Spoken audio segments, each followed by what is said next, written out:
Bible పనిలో పాడుకో.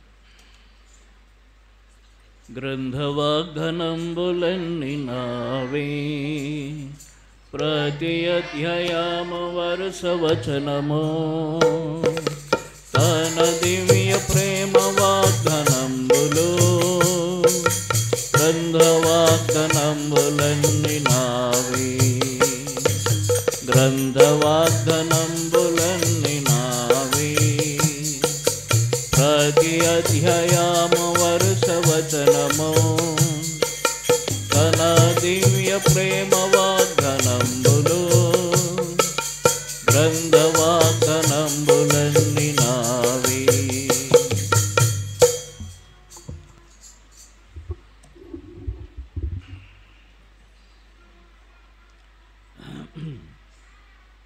ప్రభు యొక్క బలను సమీపించే ముందుగా మనము దేవుని వాక్యంలో నుండి కొన్ని మాటలను చూసుకుందాం.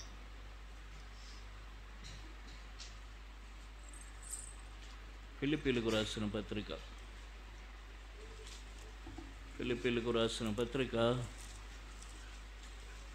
4వ అధ్యాయం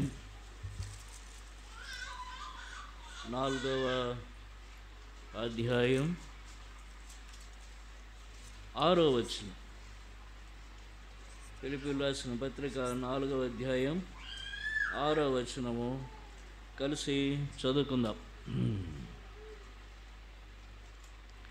దేనిని గూర్చియో చింతపడకుడి గాని ప్రతి విషయంలోనూ ప్రార్థన విజ్ఞాపనల చేత కృతజ్ఞతాపూర్వకంగా మీ విన్నపములు దేవునికి తెలియజేయుడి. దేనిని గూర్చియో చింతపడకుడి. ప్రార్థన చేసుకుందాము. తలలు వంచండి, కళ్ళు మూసుకోండి. ప్రేమ కలిగిన తండ్రి, మీ పరిశుద్ధ నామానికి స్తోత్రాలు. యేసు ప్రభు వందనాలైనా స్తుతులర్పిస్తున్నాం. ఘనత మహిమ ప్రభావాలు మీకు ఆరోపిస్తున్నాము. ఎంతైనా నమ్మదగిన దేవుడు, స్తోత్రాలు చెల్లిస్తున్నాం. ప్రభా, మీకే స్తుతిస్తూ మా యొక్క ఆరాధనలు అంగీకరించిన దేవుడు, స్తోత్రాలు. మరలా మా ప్రభా, మేము మీ యొక్క శరీరంలో రక్తంలో పాలు పంపులు పొందే సమయం ఆశీర్వాదకరంగా చేయండి. ఇందుకొరకు నిలబడిన మీ దాసుని కొలతరిన ఆత్మతో నింపండి, బలపరచండి. నిలబట్టు మాట్లాడు శక్తి దయచేయండి. చదువుకుని లేఖన భాగం మా గమనంలో బోధించండి. ప్రభువా, సహాయం చేయండి. మా ఆత్మీయ జీవితాలకు కావలసిన మాటలు మాకు దయచేయండి. ముందర యాత్ర జీవితం కొరకు సిద్ధపరచండి. అలాగనే మా అపరాధాలు దోషాలు ఎరిగిన వారమై, దేవా, మనస్సాక్షి చేత గద్దించబడిన వారమై ఒప్పుకొని విడిచిపెట్టగలుగుటకు సహాయం చేయమని బతిమలాడుతున్నాం. స్తుతులర్పిస్తూ ఘనత మహిమ ప్రభావాలు మీకే ఆరోపిస్తూ యేసుక్రీస్తు వారి పరిశుద్ధ నామంలో ప్రార్థిస్తున్నాము తండ్రి. అపొస్తలుడైన పౌలు సంఘానికి రాస్తూ ఫిలిప్పీ సంఘానికి ఇక్కడ ఒక సంగతిని హెచ్చరిక చేస్తున్నాడు, లేదా ఆదరణకరంగా చెప్తూ ఉన్నాడు. ఏమిటంటే, దేనిని గూర్చి చింతపడకుడి. దేనిని గూర్చి చింతపడకుడి. మన జీవితాల్లో అన్నీ చింతలే. అయితే వాక్యం చెప్తోంది దేనిని గూర్చి చింతపడవద్దు, కానీ ఏం చేయాలట? ప్రతి విషయంలో ప్రార్థన చేయమంటున్నాడు. విజ్ఞాపన చెయ్యి, దేవునికి తెలియజేయి నీ సంగతి అంతా అంటున్నాడు. చింత అనేది ఒక పెద్ద రోగం. అన్ని రోగాల కంటే పెద్ద రోగం చింత. ఈ చింత ఎక్కువైతే డిప్రెషన్ వస్తుంది. అది పెద్ద రోగం. ఆ డిప్రెషన్కి మందులు లేవు. డిప్రెషన్ అంటే కృంగుదల. డిప్రెషన్కి మందులు లేవు. డాక్టర్లు మందులు ఇస్తారు, డిప్రెషన్కి మందులు వేసుకొని నిద్రపోవాలి అంతే. ఇక ఏం పని చేయలేరు. కాబట్టి ఎక్కడి నుంచి వస్తుంది డిప్రెషన్ అన్నది? చింత, విచారం. దేనిని గూర్చి చింతపడకూడని అంటాడు. కొంతమంది అనుకోవచ్చు, అలా రాసేసాడు కానీ ఆయనకేం పోయింది? అపొస్తలుడైన పౌలుకి భార్య, పిల్లల ఎవరున్నారు? సంసారమా ఏముంది? ఎవరికి పెట్టాలా? ఏం చెయ్యాలా? కాబట్టి ఆయనకేం చింత లేదంటున్నాడు. కానీ దేవుడు ఆయన ద్వారా మనకు తెలియజేస్తున్నాడు చింత ఏ పరిస్థితుల్లో వస్తుంది. చూడండి, కొన్నిసార్లు ఒక్కొక్కసారి ఒక్కొక్క పరిస్థితులు వస్తుంది. 13వ కీర్తనలో దావీదు అంటాడు,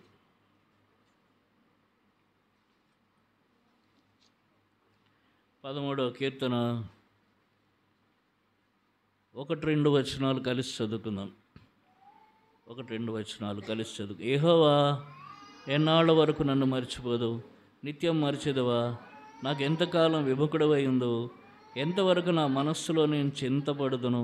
ఎంతవరకు నా హృదయంలో పగలంతా దుఃఖాక్రాంతుడనై ఉందును? ఎంతవరకు నా శత్రువు నా మీద తన్ను హెచ్చించు. ఒక పక్క శత్రువు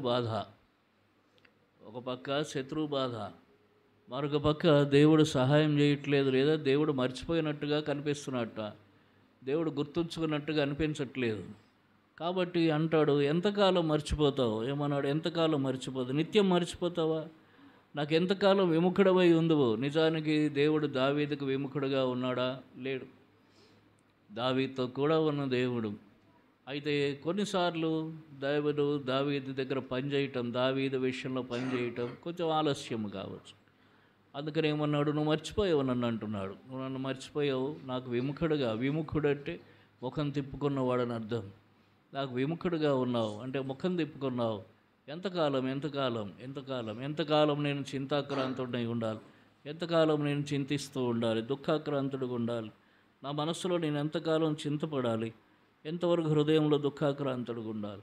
శత్రు బాధలు ఎక్కువైపోయినప్పుడు, దేవుడు మన ప్రార్థనలకు జవాబు ఇవ్వనప్పుడు, అంటే ఇస్తున్నట్టుగా కనబడినప్పుడు, ప్రార్థనలకు జవాబు ఆలస్యం అవుతున్నప్పుడు మనం చింతపడుతూ ఉంటాం. ఎంతకాలం చింత? ఇదొక చింతకి ఇదొక కారణం. రెండవది ఏమవుతుంది చింత? మార్కు సువార్త 4వ అధ్యాయం చూడండి. మార్కు సువార్త 4వ అధ్యాయము. ఇక్కడ శిష్యులు ప్రభుతో అంటున్నారు, 38వ వచనం కలిసి చదువుకుందాం. ఆయన ధోని ఆమరమున తలగడ మీద తలవాల్చుకుని నిద్రించి ఉండేను. వారు ఆయన లేపి, బోధకుడా, మేము నశించిపోచున్నాం, నీకు చింత లేదా అని ఆయనకే చింత లేదా అంటున్నారు. అంటే వీరికి చింత ఉంది, ఆయనకి చింత లేదు. వీరికి చింత, ఎవరికి చింత? శిష్యులకు చింత. ఎందుకు చింత? వారు ప్రయాణం ప్రయాణం చేస్తుంటే గాలి వచ్చి ఎదురుకొట్టింది. నీళ్ళన్నీ వచ్చి దోనిలో మునిగిపోయాయి, దోనిలో నిండిపోయాయి, దోని మునిగిపోయింది. ఇక చచ్చిపోతారని వాళ్ళ బాధ. కాబట్టి ఆయన లేపుతున్నారు. ఆయన లేపితే ఆయన ఏమో హాయిగా నిద్రపోతున్నాడు. ఆయనకు చింత లేదు, వీరికి చింత. నీకు చింత లేదా అంటే వారికి చింత వచ్చింది. ఎందుకు చింత? ప్రయాణం సాగట్లేదు. ఆ ప్రయాణం సాగట్లేదు, మునిగిపోయే ప్రమాదం వచ్చింది. ఇక బతుకుతామన్న ఆశ లేదు, అందుకు చింత. ఏమైపోతామో ఏమో, ఇదొక చింత. కొద్దిగా రోగం వచ్చిందనుకోండి, జ్వరం వచ్చి ఒక 3 రోజులు తగ్గలేదనుకోండి, 4 ఇంజక్షన్లు వేసుకున్న జ్వరం తగ్గలేదనుకోండి, వెంటనే ఏమొస్తుంది? చింత. ఏమైపోతామో, ఈ జ్వరానికి ఏమైపోతాము, కరోనా వచ్చేసిందో ఏమో, ఇప్పుడు అదొకటి వచ్చింది, కరోనా వచ్చేసిందో ఏమో, ఎక్కడి నుంచి ఏమొచ్చేసిందో, బతుకుతామో లేదో చింత. ఏదైనా శ్రమ సమస్య వస్తే చింత. ప్రతిదానికి చింత. ఈ యాత్రలో ప్రతి పరిస్థితికి చింత. ఈ చింతల వల్ల ఏం చేస్తున్నాడు? ప్రభువును నిందిస్తున్నాడు. వారు, నీకు చింత లేదా అంటే, మాకు చింత ఉంది, మేము చింతిస్తున్నావు, నువ్వు చింతించట్లేదు, నువ్వు హాయిగా ఉన్నావు అని.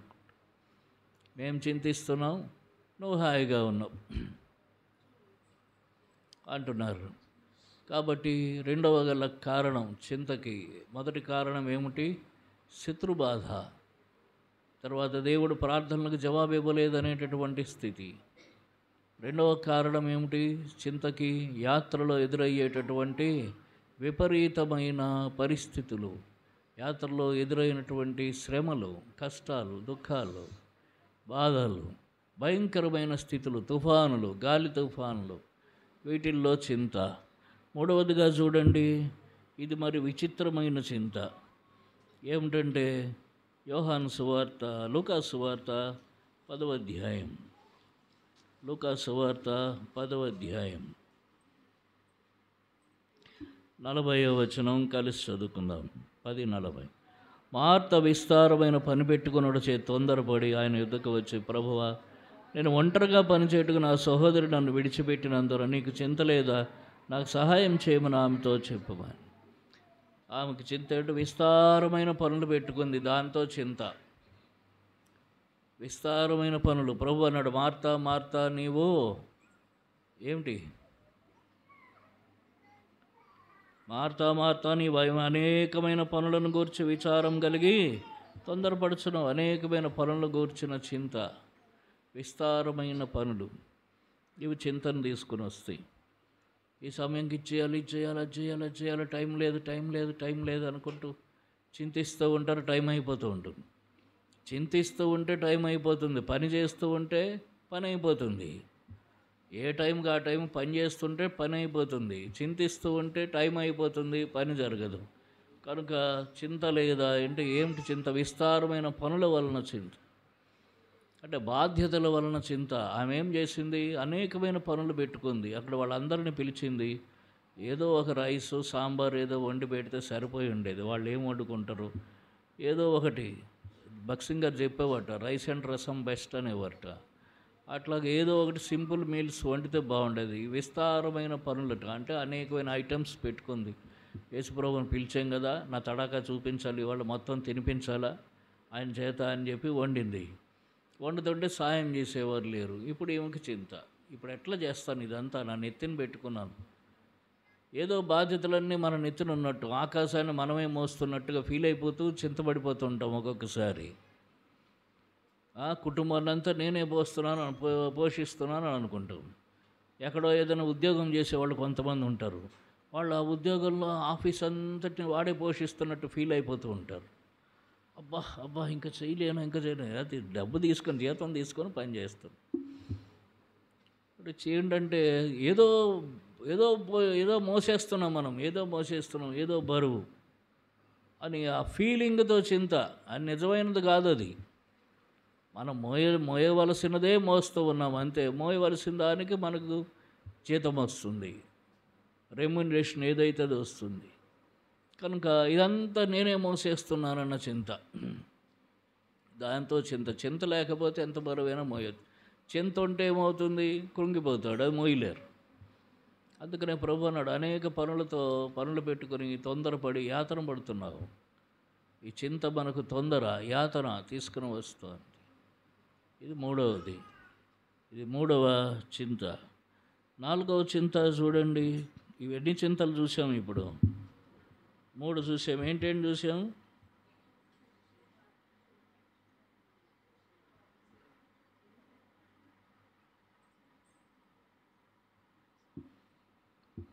మొదటిది ఏమిటి? శత్రు బాధ. అంటే ఏవో ఒక బాధలు, శత్రు బాధలు. శత్రువు ఎవరు మనకు? మన శరీరం శత్రువే, లోకం శత్రువే, సాతాను శత్రు. వీటి వల్ల వచ్చే బాధలు, ఈ శత్రు బాధలు. దేవుని ప్రార్థన చేస్తున్నాం, దేవుడు వింటున్నట్టుగా అనిపించట్లేదు, మన బాధలు తీరట్లేదు, అందువల్ల చింత. ఇది మొదటిది. రెండవ చింత ఏమిటంటే, మన ప్రయాణంలో మనకు ఎదురవుతున్నటువంటి గాలి తుఫాన్లు, పరిస్థితులు, వాటిల్లో తట్టుకోలేక ఇంకా చచ్చిపోతామేమో అన్నట్లు మన జీవితంలో ఎదురయ్యే పరిస్థితులు తట్టుకోలేక చింత. వాళ్ళు ఏ ప్రయత్నమైనా చేశారా? వాళ్ళు ఏ ప్రయత్నం చేయలేదు, కానీ చింతపడుతూ ఉన్నారు. దేవుడితోనే నీకు చింత లేదా అని అడుగుతున్నారు. ఇదొక చింత. మూడవది ఏమిటంటే, విస్తారమైన పనులు, అనేకమైన పనులు పెట్టుకొని దానివలన చింత. ఎలా చేస్తాను, ఎలా చేయగలుగుతాను, ఇవన్నీ కూడా ఇన్ని బాధ్యతలు ఉన్నాయి నా మీద అనుకుంటూ చింత. మేము మారు మనసు లేనప్పుడు ఎవడో టీవీ సీరియల్ వేసేవాడు. ఒకడు ఉంటాడు గుమస్తా, వాడు వస్తాడు పొద్దున్నే టేబుల్ దగ్గరికి వస్తాడు, అటు ఇటు చూస్తాడు. ఇక్కడ ఇన్ని ఫైల్స్, ఇక్కడ ఇన్ని ఫైల్స్, ఇక్కడ ఇన్ని ఫైల్స్, ఇన్ని ఉంటాయి, ఇన్ని చూస్తాడు. ఏం చేయలేని వాళ్ళు నేను అని పడుకుంటాడు కుర్చీలో కూర్చి. వాడు పని చేస్తే కదా అది పూర్తి అవ్వటానికి. పని చేస్తే అవే పూర్తవుతాయి. పని చేయకపోతే వీడు పడుకుంటాడు, అవి పడుకుంటాయి, అవి ఇంకా పెరుగుతూ ఉంటాయి. ఆ రోజు వచ్చే ఫైల్స్ మరికొన్ని పెరుగుతాయి.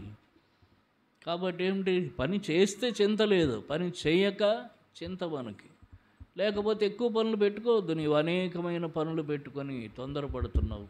అనేకమైన పనులు, విస్తారమైన పనులు నెత్తిన పెట్టుకోకూడదు. వాటి వలన ఎలా చేస్తానన్న చింత. దేనికి న్యాయం చేయలేము. కాబట్టి అది చింత. తరువాత యోనా చూడండి, యోనా గ్రంథం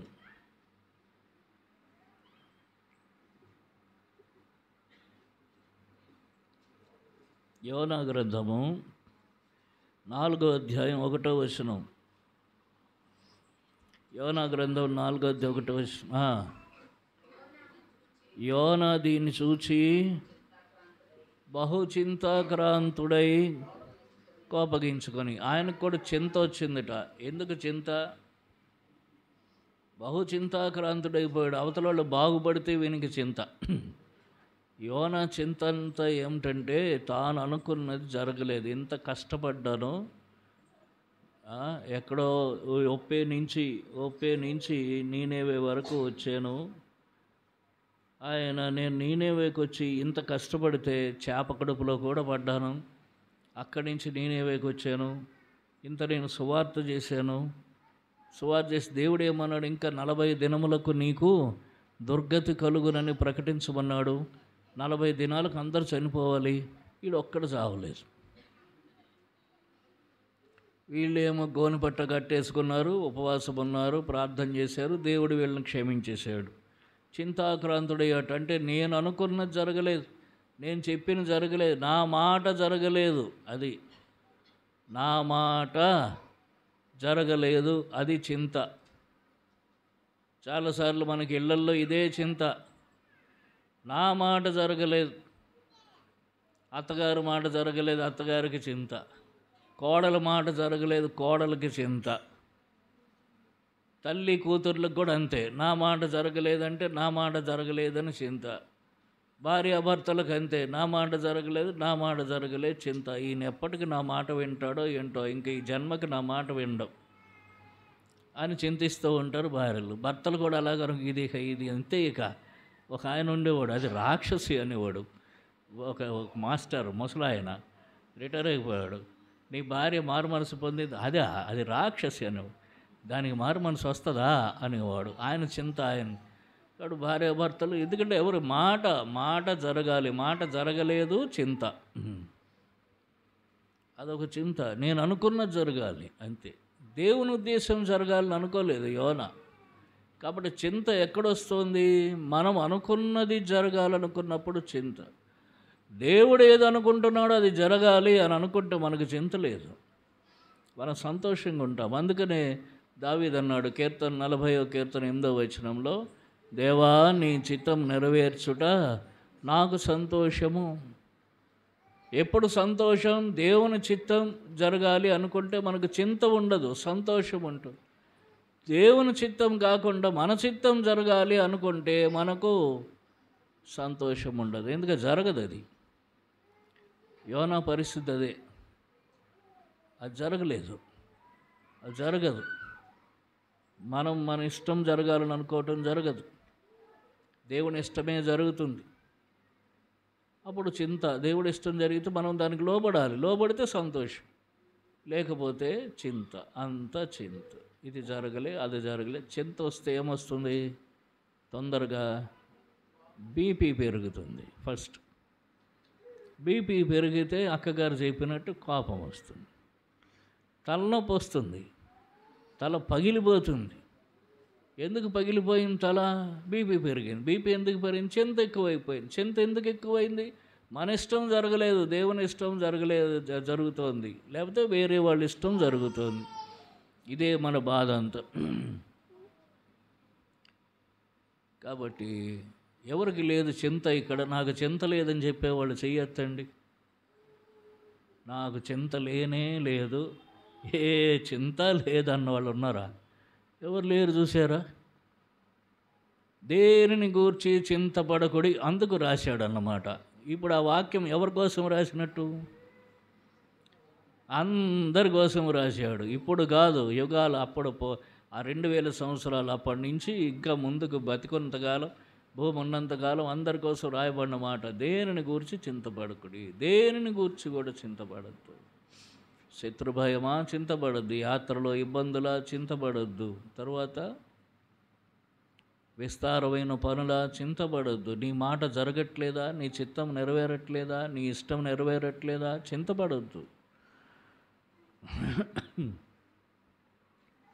అందుకని పేతురు భక్తుడు చెప్పాడు, పేతురు రాసిన మొదటి పత్రిక 5వ అధ్యాయం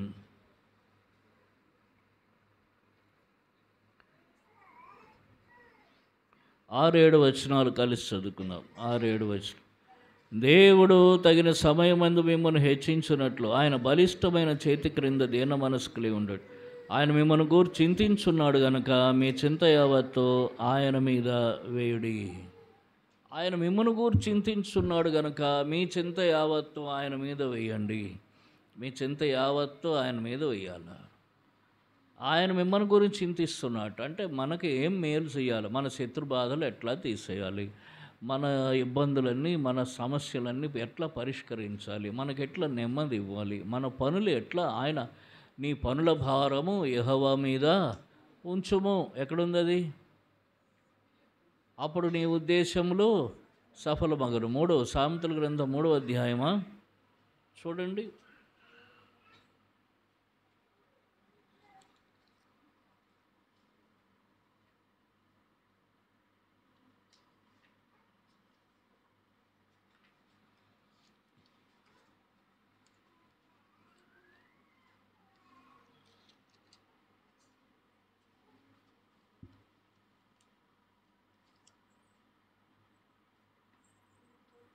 కీర్తనలు 55:22 చూడండి. కీర్తనలు 55:22. నీ భారం యెహోవా మీద మోపము, ఆయన నిన్ను ఆదుకొనును. నీతిమంతులను ఆయన ఎన్నడూ కదలనీయడు. ఆయనే నిన్ను ఆదుకుంటాడు. నీ భారం ఆయన మీద మోపు. అలాగనే సామెతలు 16:3 చూడండి. సామెతలు 16:3. నీ పనుల భారం యెహోవా మీద నుంచుము, అప్పుడు నీ ఉద్దేశములు సఫలమగును. ఆయన ఎక్కడుంది తల్లి? అప్పుడు నీ ఉద్దేశములు సఫలమగును. మీ బైబిల్లో ఉందా? సగం చూసి చదువుతున్నారు. అప్పుడు నీ ఉద్దేశములు సఫలమగును. ఒకసారి ఓ సేవకుడు వర్తమానం చెప్తుంటే ఎవరో సిస్టర్ ఏదో చదివితే ఆయన అంటాడు, అమ్మ నువ్వేదో చదివేసాయి, నేనేదో చెప్పేస్తాను, వినేవాళ్ళు ఏదో వినేస్తారు, ఏదో అయిపోద్ది. నీ పనుల భారం యెహోవా మీద నుంచు, అప్పుడు నీ ఉద్దేశములు సఫలమవుతుంది. ఇన్ని పనులు పెట్టుకున్న భారం అంతా దేవుడి మీద పెట్టాలి. ఏ భారమైనా సరే అప్పుడు ఉద్దేశాలు సఫలమవుతాయిట. దేవుడే మన ఉద్దేశాలు సఫలం చేసేటటువంటి వాడు కనుక మీ చింత యావత్తు ఆయన మీద వేయుడి. నువ్వు దేని విషయమైనా చింతించు, కానీ చింత యావత్తు ఆయన మీదకి తీసుకునిరా. ఇది ప్రభు మనకు చెప్తున్నమాట. ఆయన మీ నిమిత్తము చింతించుచున్నాడు. ఇక్కడ ఇంకొక రకమైన చింత ఉంది. ఏమిటంటే పేతురు రాసిన మొదటి పత్రిక 5వ అధ్యాయంలో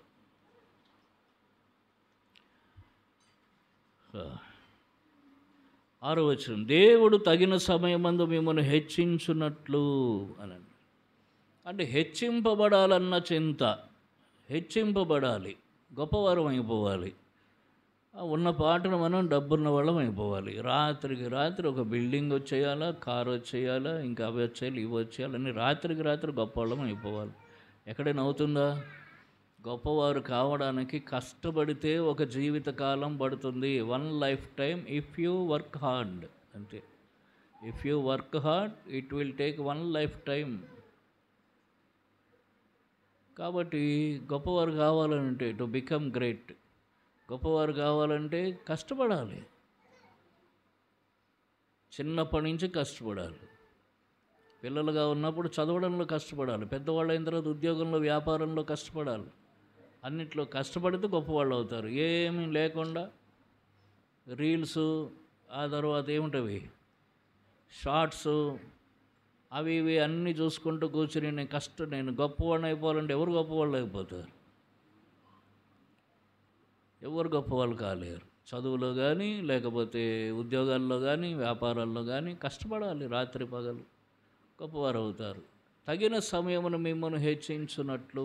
దానికి కూడా సమయం ఉందిట. మనం కష్టపడితే దేవుడు ఏం చేస్తాడు? ఆశీర్వదిస్తాడు. 128వ కీర్తన 2వ వచనంలో ఏం చెప్పాడు? Psalm 128 verse 2. అది నీవు నీ చేతుల కష్టార్జం అనుభవించదు. కాబట్టి నువ్వు కష్టపడితేనే, అక్కడ ఉంది ఆ మాట, నీ చేతుల కష్టార్జితం, నువ్వు కష్టపడితేనే నువ్వు సంపాదించుకున్న దాన్ని దేవుడు ఆశీర్వదిస్తాడు. కష్టపడకుండా ఏమి దొరకాలి అని అనుకోవటం చాలా అవివేకము. ఒక రకంగా కష్టపడకపోతే ఏమి రాదు. ఎంత కష్టపడితే అంత వస్తుంది. అలాగని చెప్పి దేవుడి టైంకు వాడేసుకుంటాం మనం. అది కూడా సరైనది కాదు.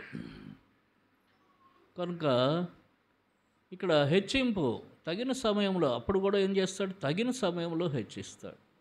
మనం కష్టపడిన దానికి నూరంతల ఫలితం ఇస్తాడు. ఇస్సాకు ఆ దేశమందు ఉండి విత్తనం విత్తినవాడై ఎంత ఫలం పొందాడు? నూరంతల ఫలము పొందెను. చూసారా? అంటే ఫలంలో ఏమాత్రం లోపం లేదు. ఎందుకంటే ఇస్సాకు దేవుని యందు భయభక్తులు కలిగిన వాడు కాబట్టి నూరంతలు ఫలం పొందాడు. ఫలములో ఏమాత్రము లోపం లేకుండా నూరంతల ఫలం పొందాడు. మన జీవితంలో నూరంతల ఫలం పొందాలంటే ఇస్సాకు వలె భయభక్తులు కలిగి ఉండాలి. నా తండ్రి అయిన ఇస్సాకు భయపడిన దేవుడు అన్నాడు యాకోబు. ఇస్సాకు దేవుడికి భయపడ్డాడు. దేవునికి భయపడి భయభక్తులు కలిగి జీవించాడు. ఇష్టానుసారం జీవించలేదు. కనుక దేవుడు అతనికి నూరంతల ఫలం ఇచ్చాడు. మనం నూరంతల ఫలం పొందాలంటే 100%, నూరంతలంటే 100%. మనకు రిజల్ట్ రావాలంటే కష్టపడాలి, దేవుని యందు భయభక్తులు కలిగి ఉండాలి. రెండూ ఉండాలి. దేవుడు అప్పుడు మనకు నూరంతల ఫలం ఇస్తాడు. భక్తి ఉండాలి, భయము ఉండాలి, అప్పుడు ఇస్తాడు. అది కూడా ఇప్పుడు తగిన సమయం అందు హెచ్చిస్తాడు. ఇంకా హెచ్చిస్తాడు. అతడు మిక్కిలి గొప్పవాడగు వరకు క్రమక్రమముగా అభివృద్ధి పొందెను అని వ్రాయబడి ఉంది ఇస్సాకు గురించి. మిక్కిలి గొప్పవాడయ్యాడు. ఎప్పుడు? క్రమక్రమముగా, ఒక్కసారి కాదు, మెల్లమెల్లగా గొప్పవాడయ్యాడు. దేవుడు ముందు ఒక 1000 రూపాయలు ఇచ్చి చూస్తాడు. మనం సరిగా ఖర్చు చేస్తే మరొక 1000 ఇస్తాడు. ఈ 1000 రూపాయలే వ్యర్థం చేసామనుకోండి, మరొక 1000 ఇవ్వటానికి ఆపేస్తాడు. ఈ 1000 రూపాయలు సరిగా ఖర్చు చేస్తే మరొక 1000 ఇస్తాడు. ఆ 1000 బాగా ఖర్చు చేస్తే మరొక 1000 ఇస్తాడు. ఆ తర్వాత 10,000 ఇస్తాడు. అట్లా పెంచుతాడు. క్రమక్రమముగా మనలను ఆశీర్వదిస్తాడు. ఇందులో ఎంత ఖర్చు చేసాము అంత వీడు వేస్ట్, వీళ్ళు డబ్బులు సరిగా ఖర్చు పెట్టట్లేదు అంటారు, ఇవ్వడు. అది దేవుని యొక్క పద్ధతి. మనం దాన్ని సరిగా ఖర్చు చేసే వారంగా ఉండాలి. ప్రతి రూపాయికి కూడా లెక్క చెప్పగలిగే వారంగా ఉండాలి దేవుడికి కూడా. అప్పుడు దేవుడు మనల్ని దీవిస్తాడు. ఆయన బలిష్టమైన చేతి క్రింద దీన మనస్కులై ఉండడి తగిన సమయం మంది హెచ్చిస్తాడు. ఇప్పుడు ఏమిటి చింత? దేవుడు నన్ను ఇంకా హెచ్చించలేదు, ఇది చింత. నేను ఇంకా గొప్పవాడిని అయిపోలేదు, గొప్పదాన్ని అయిపోలేదు, ఇది మన చింత. ఈ చింతకు కూడా చెప్తున్నాడు, ఆయన మీ నిమిత్తము చింతిస్తున్నాడు. అంటే వీళ్ళని ఎట్లా గొప్పవాళ్ళని చెయ్యాలని ఆయన చింతిస్తున్నట్ట. వీళ్ళని ఎట్లా ఆశీర్వదించాలి, వీళ్ళని ఎట్లా ఒక మంచి స్థితిలోనికి తీసుకురావాలని ఆయన చింతిస్తున్నాడు, ఆలోచిస్తున్నాడు. ఆయన ఆలోచిస్తున్నాడు, చింతిస్తున్నాడు. కనుక మనము నెమ్మది కలిగి ఉండాలి. అంతేకాకుండా దినవారీ చింత, మనకు రోజువారీ చింతలు ఉంటాయి. మత్తయి సువార్త 6వ అధ్యాయంలో,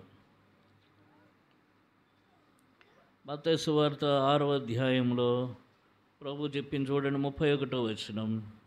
కాబట్టి ఏం తిందుమో, ఏం త్రాగుదమో, ఏం ధరించుకుందుమో అని చింతింపకుడు, అన్యజనులు వీటన్నిటి విషయమై విచారింతురు.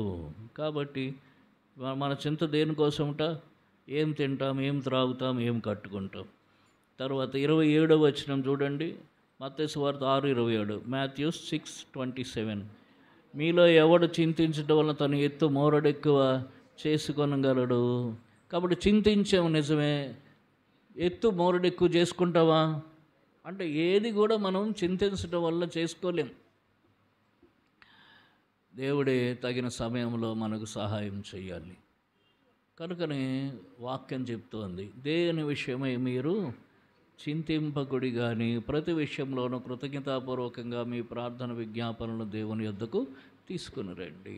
అప్పుడు సమస్త జ్ఞానమునకు మించిన దేవుని సమాధానం మీ హృదయములకు తలంపులకు కావలి ఉండును. ఫిలిప్పి 4 అది చదవండి అక్కడ.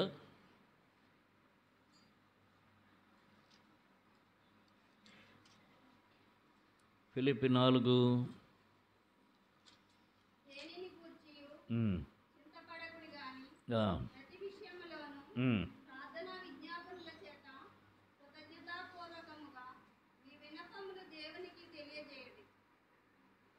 అప్పుడు సమస్త జ్ఞానమునకు మించిన దేవుని సమాధానము ఆ, యేసుక్రీస్తు వలన మీ హృదయములకును ఆ. మీ తలంపులకును కావలి ఉండును. అప్పుడు సమస్త జ్ఞానమునకు మించిన దేవుని సమాధానం యేసుక్రీస్తు వలన మీ హృదయములకు మీ తలంపులు కావలి ఉంటుంది. కాబట్టి చింతపడితే సమాధానం ఉండదు. మనం చింతిస్తూ ఉన్నామంటే మన హృదయాల్లో సమాధానం ఉండదు. చింత లేకపోతే ప్రశాంతంగా, సమాధానం అంటే శాంతి. చింత లేకపోతే శాంతి సమాధానంతో ఉంటాం. చింతిస్తే శాంతి సమాధానాలు ఉండవు. ఏయ్ అమ్మాయి కూర్చో, నువ్వు ఎందుకు అట్లా తిరుగుతారు మీరు, కూర్చో. కాబట్టి చింతిస్తూ ఉంటే శాంతి సమాధానాలు ఉండవు. చింత లేకపోతే శాంతి ఉంటుంది, నెమ్మది ఉంటుంది, సమాధానం ఉంటుంది. కనుక అప్పుడు ఎప్పుడు మీరు చింత లేకుండా ఉంటే అప్పుడు సమస్త జ్ఞానముకు మించిన దేవుని సమాధానం మన హృదయాలకు కావాలంటుందిట. అంటే అప్పుడు మన సమాధానం ఎవడు తీసుకుపోడు, నెమ్మదిగా ఉంటాం, ప్రశాంతంగా ఉంటాం, సంతోషంగా ఉంటాం. దావీదు అంటున్నాడు, ఎంతకాలము నేను చింతపడుదును. ఎంతకాలం చింతపడతావు? దేవుని వాక్యం చెప్తావు, నువ్వు చింత పడొద్దు. అసలు ఎంతకాలం చింతపడతావు? అసలు చింతే పడొద్దు, దేని గురించి చింతపడద్దు. దేవుని దగ్గరికి రా, నీ చింత అంతా దేవుని మీద వేయి. ఆయన చింతిస్తున్నాడు, నీ నిమిత్తము చింతించుతున్నాడు కనుక మీ చింత యావత్తు ఆయన మీద వేయుడి. ఎంత స్పష్టంగా చెప్పాడు. ఆయన మీద వేయుడు అంటే తీసుకెళ్ళి పడేయాలన్నమాట. పడేసి ప్రార్థన చేసి నెమ్మదిగా ఉండాలి. కాబట్టి ఈ దినాల్లో మనం దేనికోసం చింతిస్తున్నాం? చింతించి ఏం చేస్తాం? దేవుణ్ణి నిందిస్తాం. చింతించి దేవుణ్ణి నిందిస్తాం. నువ్వు నన్ను ఏం పట్టించుకోవట్లేదు, నా సంగతి పట్టించుకోవట్లేదు, నాకేం చెయ్యట్లేదు, నువ్వు నాకు అది ఇవ్వలేదు, నాకు ఇది ఇవ్వలేదు, వాళ్ళకి ఇచ్చావు, వీళ్ళకి ఇచ్చావు, వాళ్ళు నన్ను తిడుతున్నారు, పట్టించుకోలేదు, వీళ్ళు నన్ను ఇచ్చేసారు, నువ్వు పట్టించుకోవట్లేదు. ఇట్లాగా దేవుణ్ణి నిందిస్తూనే ఉంటాం. ఆ నిందలకి మళ్ళా మనం ఫలితం పొందాల్సి వస్తుంది. కాబట్టి ప్రభు దగ్గరకు రావాలి. ఆ చింత ఆయన మీద వెయ్యాలి, క్షమాపణ అడగాలి. ప్రభు తప్పు చేస్తున్నాను నా చింత వలన, కనుక నన్ను క్షమించు. ఈ విషయాల్లో అన్ని విషయాల్లో చింతించకపోవచ్చు, కొన్ని విషయాల్లో కొంతమందిని చింతిస్తాం. ఒక్కొక్కరు ఒక్కొక్క విషయంలో చింతిస్తారు. అలాగన ప్రభు నేను చింతిస్తున్న నా విషయాన్ని బట్టి నన్ను క్షమించు, నా చింత నీ పాదాల దగ్గర పెడుతున్నాను, కనుక నువ్వే నా సమస్యకు పరిష్కారం చేయి, నాకు నెమ్మది. నూతనమైన ప్రార్థనతో తీర్మానంతో ప్రభు సన్నిధిలో మనం బలలో పాలు పంపులు పొందుతాం. పరిశుద్ధాత్మ దేవుడు సాయం చేయను గాక. మోకరిల్లండి.